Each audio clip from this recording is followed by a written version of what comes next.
ఉచిత IVF IUI consultation, ఉచిత ultrasound scan. 49 అంటే సంతానం, 49 అంటే సంతోషం. ఏపీలో రాజకీయ సమీకరణాలు శరవేగంగా మారుతున్నాయి. అభ్యర్థుల మార్పులు అధికార వైసీపీ పార్టీలో ప్రకంపనలు సృష్టిస్తున్నాయి. సర్వేల్లో వెనుకబడిన ఎమ్మెల్యేలకు సీఎం జగన్ తిరిగి టికెట్ను నిరాకరిస్తున్నారు. దీనిలో భాగంగానే టికెట్ దక్కని పలువురు ఎమ్మెల్యేలు పార్టీ మారుతున్నారు. అయితే ఇదే సమయంలో టీడీపీ నుంచి కూడా భారీగానే వలసలు కొనసాగుతున్నాయి. ఇప్పటికే ఆ పార్టీకి చెందిన 2 ఎంపీలు టీడీపీకి గుడ్ బై చెప్పేశారు. విజయవాడ ఎంపీ కేశినేని నాని వైసీపీలో చేరగా, గుంటూరు ఎంపీ గల్లా జయదేవ్ ఏకంగా రాజకీయాలకు గుడ్ బై చెప్పేశారు. తాజాగా మైలవరం మాజీ ఎమ్మెల్యే దేవినేని ఉమా పేరు కూడా ఈ లిస్టులో వినిపిస్తోంది. మైలవరం ప్రస్తుత ఎమ్మెల్యే వసంత కృష్ణప్రసాద్కు వైసీపీ టికెట్ నిరాకరించడంతో ఆయన టీడీపీలోకి వెళ్లడానికి రంగం సిద్ధం చేసుకుంటున్నారు. ఆయన వచ్చే ఎన్నికల్లో మైలవరం నుంచి టీడీపీ తరపున పోటీ చేయడానికి సన్నాహాలు చేసుకుంటున్నారు.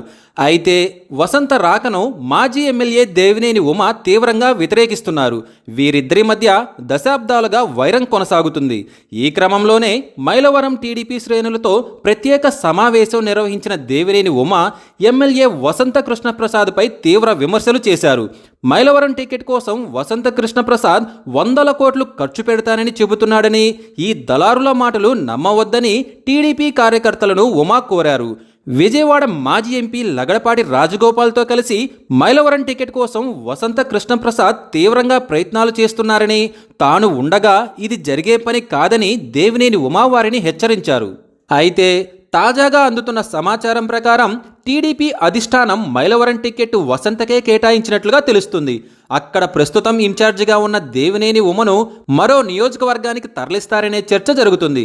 అయితే ఈ నిర్ణయంపై దేవినేని ఉమ తీవ్ర ఆగ్రహంగా ఉన్నారట. తన రాజకీయ శత్రువును పార్టీలోకి తీసుకురావడమే కాకుండా తన స్థానాన్ని కేటాయించడంపై ఆయన అసంతృప్తి వ్యక్తం చేస్తున్నట్లుగా తెలుస్తోంది. హుటాహుటిన తన అనుచరులతో భేటీ అయిన ఉమ తన తదుపరి రాజకీయ కార్యాచరణ గురించి కీలక నిర్ణయం తీసుకోవడానికి సిద్ధమవుతున్నట్లుగా తెలుస్తుంది. మరి వసంత టీడీపీలోకి వస్తే ఉమ టీడీపీకి రాజీనామా చేసే అవకాశాలే ఎక్కువగా కనిపిస్తున్నాయి.